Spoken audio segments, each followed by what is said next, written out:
As Sisters of St. Joseph, living in the 21st century, we believe in the power, presence, and love of God working through an evolving universe, and in God's self-communication through Jesus Christ. We recommit ourselves to Jesus' mission as we move with the Spirit and seek to respond to the needs of our time. The vision began in an impoverished village, a mountain village in France, in the mid-17th century. Moved by the deplorable social conditions, a seemingly insignificant group of women joined the work of an obscure Jesuit and committed themselves to the needs of the people among whom they lived. They were united in their love of God and neighbor and their desire for service.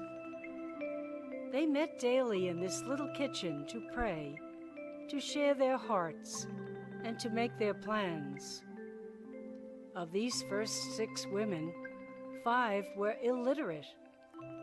In the words of the times, their mission was to divide the city, seek out its ills, and cure them. The city was small, but still the dream seemed impossible. As women without cloister, dowry, or education, they made lace to support themselves. Amazingly, the community prospered and grew, and its ministry expanded. By 1650, it was legitimized as a religious congregation. It was said of the Sisters of St. Joseph that they did whatever was necessary. By the time of the French Revolution, houses of the congregation had been founded throughout France. Then there was chaos. Convents were closed. Sisters were thrown into prison, and some were martyred at the guillotine. The congregation was disbanded, and those who could returned to their homes. The dream seemed to have died. Yet the charism and ministry of these women were still needed. In 1808, a woman who had narrowly escaped the guillotine herself refounded the Sisters of St. Joseph. Her name was Jean Fontbonne. She was known in the community as Mother St. John. The times had changed. The Industrial Revolution was taking hold. The new government fostered universal literacy. A new model of ministry was needed. The congregation responded. They became teachers, and they adapted their convents, lifestyle, and schools to an institutional model.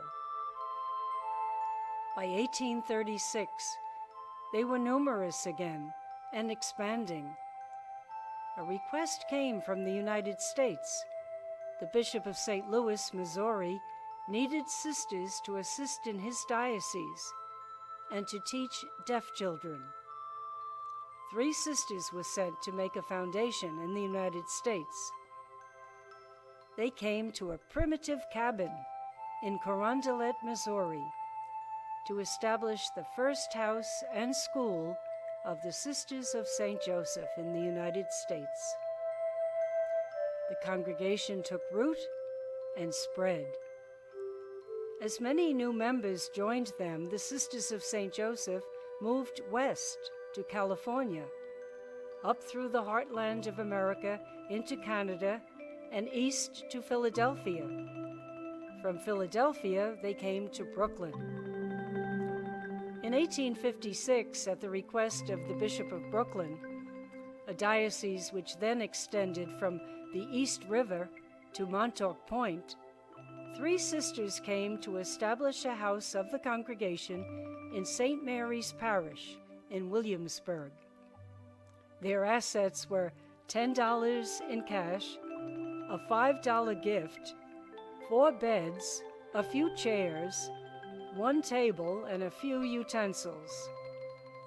they founded an academy, the forerunner of the Academy of St. Joseph, and they began to work in the parish. These were the times of the great waves of immigrants that moved through New York City. These immigrants were poor. They brought their language and customs with them, and many were Catholic. The sisters soon founded schools, hospitals, and orphanages to meet the need. But mostly they became known as excellent teachers. By 1860, the congregation was numerous enough to move the academy and mother house to Flushing. By 1891, at the request of Bishop Laughlin of Brooklyn, they were not only teaching, but they began providing health care with the foundation of St. John's Hospital in Long Island City. In 1896, they acquired the property in Brentwood, which had been the site of the Austral Hotel and its grounds. There they established a mother house and novitiate.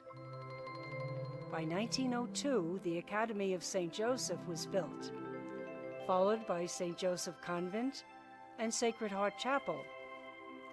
The congregation had evolved into the Sisters of St. Joseph of Brentwood. These were the early years. Under the leadership of dynamic women like Mother Mary Lewis, who founded 36 schools during her 40-year tenure as General Superior, the sisters earned a solid reputation as Catholic educators in the Diocese of Brooklyn. Sisters spread from Brooklyn across Long Island. They lived and worked in parishes and taught in parish elementary schools. Committed to the education of women, sisters also taught in high schools founded by the congregation. The Academy of St. Joseph, founded in 1856 in Brooklyn and transferred to Brentwood in 1902, was first and established a reputation for excellence. St. Agnes Seminary, St. Francis Xavier Academy, St. Angela Hall Academy, and Stella Maris High School no longer exist, but St. Joseph High School, the Mary Lewis Academy, Fontbonne Hall Academy, Sacred Heart Academy, Academia Maria Reina, built in Puerto Rico, and Bishop Kearney High School are still educating women. During this period of expansion, St. Joseph College for Women was founded in 1916. In 1930, responding to the request from the Bishop of Ponce, 4 sisters were sent to begin the mission of the Sisters of St. Joseph in Puerto Rico. Renewing its ministry among children with hearing disabilities, the congregation founded St. Francis de Sales School for the Deaf in 1960. During the period of struggle for civil rights, sisters responded to the need for racial justice by marching with Dr. King in Selma. Looking toward the future, it became clear that a residence for elderly sisters and others would be needed. In 1968, Maria Regina Skilled Nursing Facility was founded. Meanwhile, the graduates of the congregation's schools were entering all professions and facets of society as women who brought their values and leadership to the public sphere. The mission continued over the years, based on the needs of each particular time and the enduring vision of creating a world of inclusivity, healing, unity, and love. But then, religious life changed dramatically. The Sister Formation Conference provided new opportunities and a new perspective. and Vatican II called women religious to read the signs of a post-industrial and shifting society, to update and renew their lifestyle, to expand their ministries, and to prepare to meet emerging needs. New documents with new concepts replaced the former rules. They replaced former practices based in a former society and envisioned new structures. It was a time of challenge and stress, of excitement and loss, of conflict and healing. A time to examine our purpose and choose again. Retaining our commitments to education, especially of women, health care and concern for the elderly, we expanded our mission into new and diverse expressions of ministry. The Providence Houses welcomed abused women and women who were ex-offenders. The CSJ Learning Connection provided immigrant women with needed language skills and further education. Our children cared for children whose mothers were imprisoned. Sisters joined publicly with others concerned with climate change, with justice issues, with issues of oppression of women and children, with issues related to the Brentwood community. They raised their voices in political elections and in the pursuit of equal justice. In 2015, a land ethic statement was affirmed by the congregation as it looked to the future of the Brentwood land and the state of the planet. The process of putting easement on the land to protect it from commercial development was begun. It was decided to return the land to agriculture and to make Brentwood a sustainable campus. The congregation partnered with the Peconic Land Trust in this effort and leased land to organic farmers. Soon, fresh organic vegetables were available to the Brentwood community and beyond. Lawn areas were returned to meadows. Rain gardens were created, and 40 acres of woodlands were preserved. The Sisters of St. Joseph became known on Long Island as supporters of clean energy.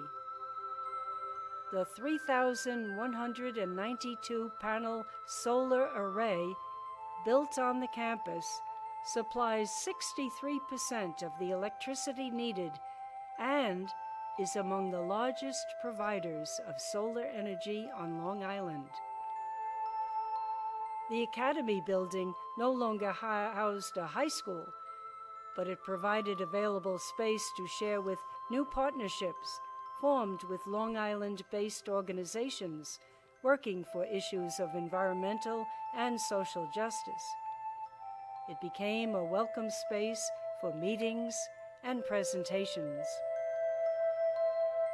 The organic garden developed into the garden ministry and connected with the Brentwood community. Soon our neighbors shared social, spiritual, and educational events on our campus. We connected with the Muslim community and opened our space in the academy for their school. In 2017, an immigration statement affirmed by the congregation focused us on the situation of immigrants on Long Island and in our country. Sisters publicly supported justice for immigrants in the Brentwood community and in Washington. Volunteers went to the border of El Paso, and when they returned, continued to assist the families on Long Island.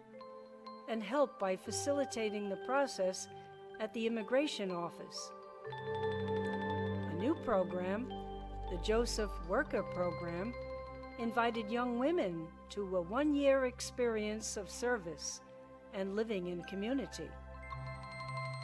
Programs and retreats were offered to young people discerning their life direction through the Office of Young Adult Ministry and Vocational Discernment. Schools and healthcare were turned over to competent lay professionals who shared our mission. As women with a history of doing whatever is necessary wherever we are, we accept the challenges of our times. We believe we are all one in God, source of all being, and that union fosters a love which includes, as neighbor, all beings with whom we share this beautiful earth. It impels us to work toward building a reconciled and healed world. Join with us as we try to move with the Spirit to create the future.